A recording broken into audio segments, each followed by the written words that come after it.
Hello dears, welcome to life motive. ഇന്ന് നമ്മൾ discuss ചെയ്യാൻ പോകുന്ന സബ്ജക്റ്റ് എന്ന് വെച്ചാൽ ആങ്സൈറ്റി ആൻഡ് സ്ട്രെസ്. എന്താണ് ആങ്സൈറ്റി? മനുഷ്യന്മാർക്ക് ഒരു കാര്യത്തിലുള്ള ഭയം. ആങ്സൈറ്റി എന്ന് പറയുന്നു ഒരു കാര്യം ചെയ്യാൻ പോകുമ്പോൾ നമ്മൾ അതിൽ അൺകംഫർട്ടബിൾ ആകുന്നു.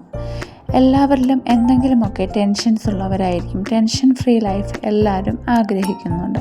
എന്തെങ്കിലും ഒരു കാര്യം ചെയ്ത് തീർക്കണമെന്നുള്ള ചിന്ത അലട്ടിക്കൊണ്ടിരിക്കുന്നത്, വലിയ ബഹളമുള്ള സ്ഥലത്ത് നിൽക്കുമ്പോഴുള്ള അസ്വസ്ഥത, ഇതൊക്കെ നമുക്ക് സ്ട്രെസ് ഉണ്ടാക്കുന്നു. ചിന്തിച്ച് കാട് കയറുന്ന അവസ്ഥ, ആവശ്യമില്ലാത്ത കാര്യങ്ങൾ ചിന്തിക്കുന്നതൊക്കെ ആൻസൈറ്റിയാണ്. ആങ്സൈറ്റി, സ്ട്രെസ്സൊക്കെ നീണ്ടു നിൽക്കുന്നതായാൽ അത് ഡിപ്രഷനിലേക്ക് മാറുന്നു. അത് ട്രീറ്റ് ചെയ്യേണ്ട ഒന്ന് തന്നെയാണ്.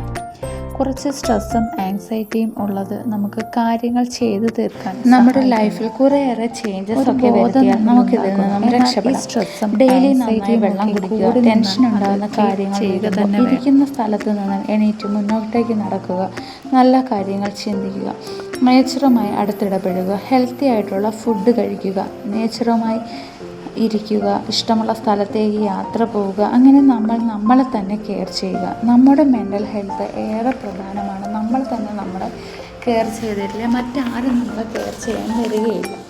നമ്മൾ മറ്റുള്ളവർക്ക് വേണ്ടി ഓടിക്കൊണ്ടിരിക്കുമ്പോൾ നമ്മുടെ ഒരു അവസ്ഥയും മാനസികാവസ്ഥയും മെൻ്റൽ ഹെൽത്തും എല്ലാം നമ്മൾ നോക്കണം.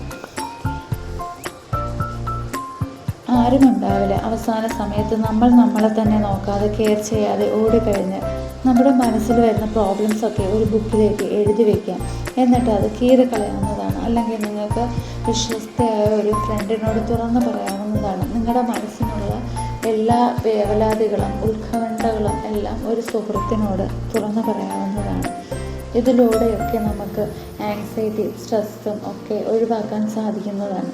ഇത് നമ്മൾ ചിന്തിക്കുന്ന കാര്യങ്ങൾ തന്നെ വീണ്ടും ചിന്തിച്ചുകൊണ്ടിരുന്ന് അതിൻ്റെ ആ ഒരു ലെവല് കുറയാതെ തന്നെ നിൽക്കുകയാണെങ്കിൽ തീർച്ചയായും നിങ്ങൾ ഒരു ഡോക്ടറിനെ കൺസൾട്ട് ചെയ്യേണ്ടതാണ്. അപ്പോൾ ഇന്നത്തെ വീഡിയോ ഇത്രയേ ഉള്ളൂ. എല്ലാവർക്കും ഈ വീഡിയോ ഇഷ്ടപ്പെട്ടു എന്ന് കരുതുന്നു. ഇഷ്ടപ്പെട്ടാൽ ലൈക്ക് ചെയ്യുക, കമൻറ്റ് ചെയ്യുക. മറ്റൊരു വീഡിയോയുമായി വീണ്ടും കാണാം. എല്ലാവർക്കും താങ്ക് യു ഫോർ വാച്ചിങ്.